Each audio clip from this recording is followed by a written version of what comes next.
All right, so I will be going over my four prompts. So for prompt one, it's what do you think are the top three perceptual distortions that employees are most likely to be affected by when forming perceptions of a new manager? So when employees form perceptions of a new manager, several perceptual distortions can influence their judgment and reactions. So here are three of the most common distortions. It's the halo effect, confirmation bias, and stereotyping. So we will start with the halo effect. The halo effect occurs when a person's positive qualities overpower other aspects of their personality or performance.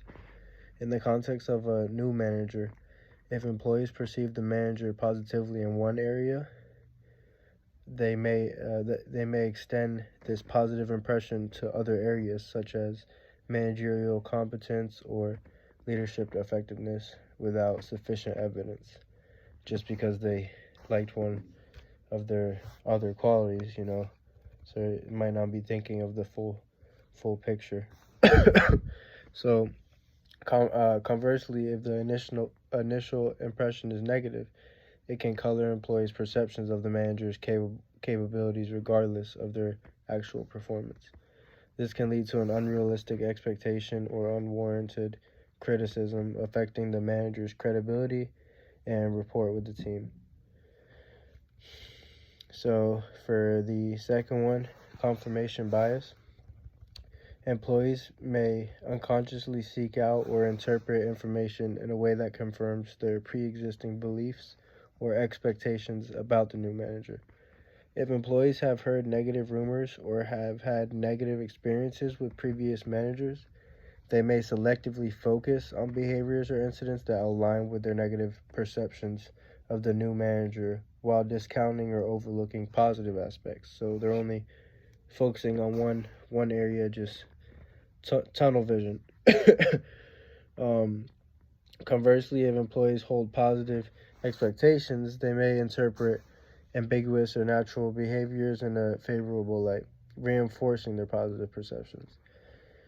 Confirmation bias can impede open mindedness and constructive feedback, creating barriers to building trust and fostering a healthy work relationship between the manager and the team. So, for the third one, stereotyping. Employees may rely on preconceived stereotypes about managers based on factors such as age, gender, race, or previous experiences with other managers, like we talked about. For instance, if the new manager is younger than expected or from a different cultural background, employees might stereotype them as inexperienced or culturally incompatible with the team's norms. This can lead to biased judgments and behaviors towards the manager, hindering effective communication and collaboration. So those are the 3 points for the first one. And these perceptual distortions can significantly impact how employees perceive and interact with a new manager, influencing team dynamics, morale, and productivity. Recognizing and mitigating these biases through self awareness, open communication, and structured feedback mechanisms are essential for promoting fair and constructive evaluations of a manager's performance and fostering a supportive work environment. So, for prompt two, describe what you could do in a difficult work situation to protect yourself from falling prey to fundamental attribution errors. So the fundamental attribution error is a cognitive bias where individuals tend to attribute others' behaviors to internal characteristics or traits rather than considering external factors. To promote yourself from falling prey to this bias in a difficult work situation, you can take several steps. So some of the steps you can take are seek additional information, consider situational factors, challenge your assumptions, practice empathy, seek feedback, and reflect on your own biases. So, for the first one, seek additional information. Before making any assumptions about why someone acted a certain way, you should gather more information about the situation. This could involve having a conversation with the individual to understand their perspective or seeking feedback from others who may have insight into the situation. So for the second one, consider situational factors. Instead of immediately jumping to conclusions about a colleague's behavior, take into account the situational factors that may be influencing their actions. Consider aspects like workload, stress, deadlines, or personal circumstances that could be affecting their behavior. Because everybody always has something going on outside of work. Work is just a little part of everybody's life. So for the third one, practice empathy.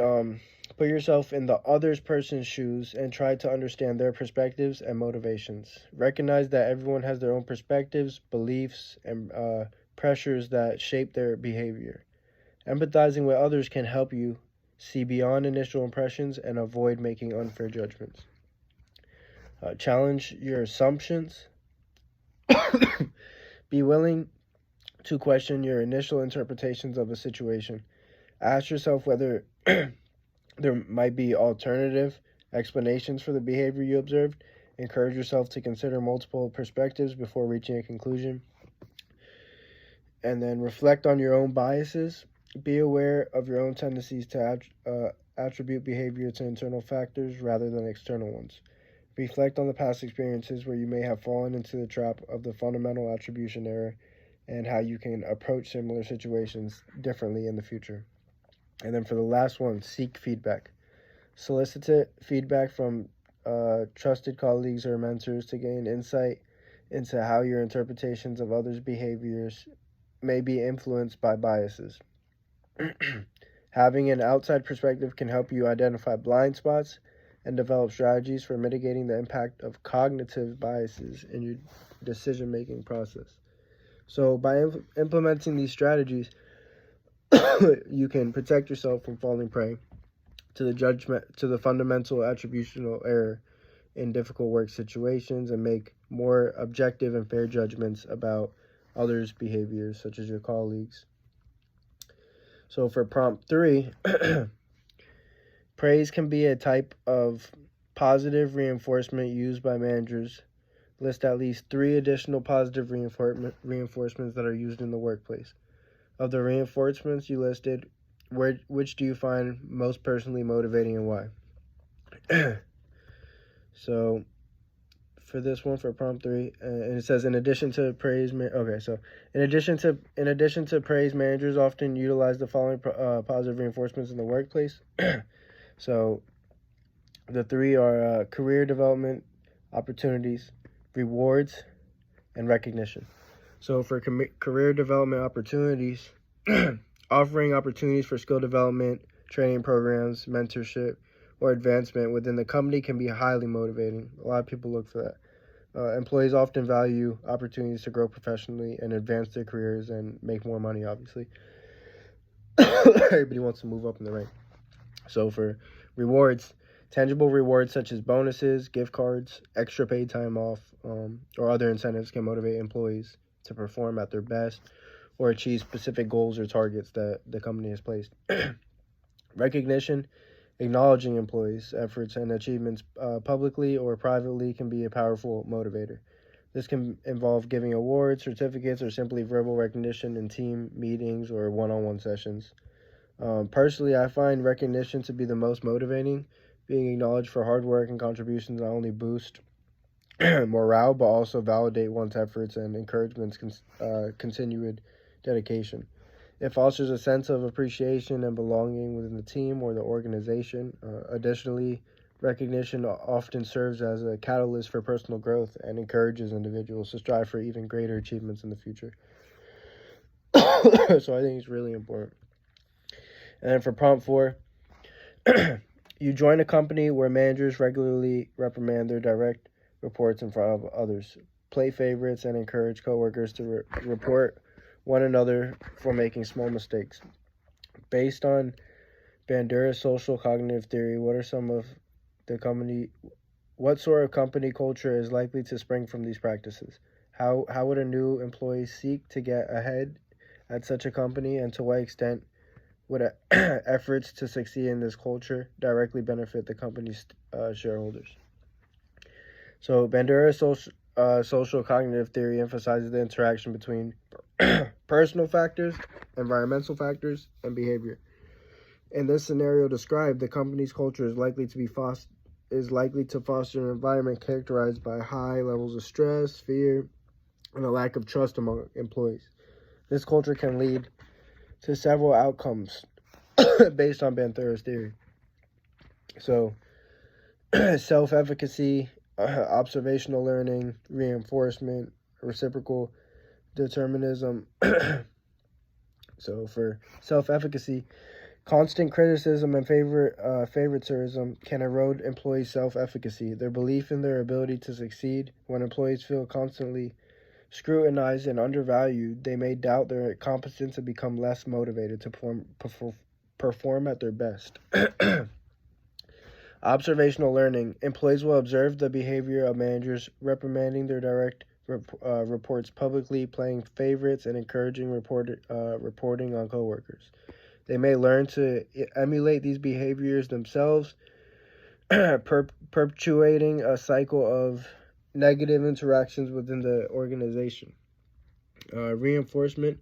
If employees perceive that playing favorites or reporting on coworkers leads to rewards or avoids punishment, they may be more inclined to engage in these behaviors themselves. This can create a culture of competition and backstabbing rather than collaboration at work. And then for reciprocal determinism, the interactions between managers, coworkers, and employees create a feedback loop where behavior influences and is influenced by the environment and personal factors. In this toxic culture, individuals may feel compelled to conform to the negative norms to avoid being targeted themselves. In such an environment, a new employee seeking to get ahead may feel pressured to engage in similar behaviors to curry flavor with managers or protect themselves from being targeted. This could involve this could involve in graduating oneself with those in power, actively seeking opportunities to report on others' mistakes, and aligning closely with favored coworkers. However, while these efforts may yield short-term benefits from the individuals in terms of perceived favoritism or protection from criticism, they are unlikely to benefit the company's shareholders in the long run. A culture built on fear and favoritism typically leads to decreased morale, lower productivity, higher turnover rates, and ultimately diminished company performance because nobody really enjoys working there and wants to work there. So shareholders are likely to suffer as a result of reduced innovation, employee disengagement, and damage to the company's reputation. To truly benefit shareholders, a company should prioritize fostering a positive and inclusive culture where employees feel valued, respected, and empowered to their contribution to work. This type of culture encourages collaboratism, creativity, and loyalty, ultimately leading to a sustainable long-term success for the organization and its stakeholders. So basically, if you have a company and there's favoritism or whatever, and the employees aren't enjoying working there, aren't engaging in their work, in the long run, that's going to have a big effect on the company because they're not working to their best ability. Whereas if you have a company where everybody's having fun, everybody likes to be there, they're getting recognized for their work, they might be getting little bonuses for their work, whatever it may be, publicly recognized, they like that. So they enjoy coming to work. They're going to work harder. They're going to work to the standards that they can and that you want them to. They're going to work to their best ability and definitely be more productive compared to the people who don't enjoy coming to work, or the people who don't get recognized or don't get any bonuses or add-ons. So yeah, I think that has a real big part in growing a company and staying sustainable and just getting profit from it. Staying. I think you need to have long-term workers, people who enjoy being there, and not a big turnover rate.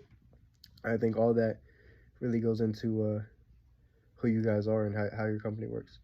So thank you for listening to my 4 points. I hope you enjoyed it, and I look forward to hearing your guys's. Thank you.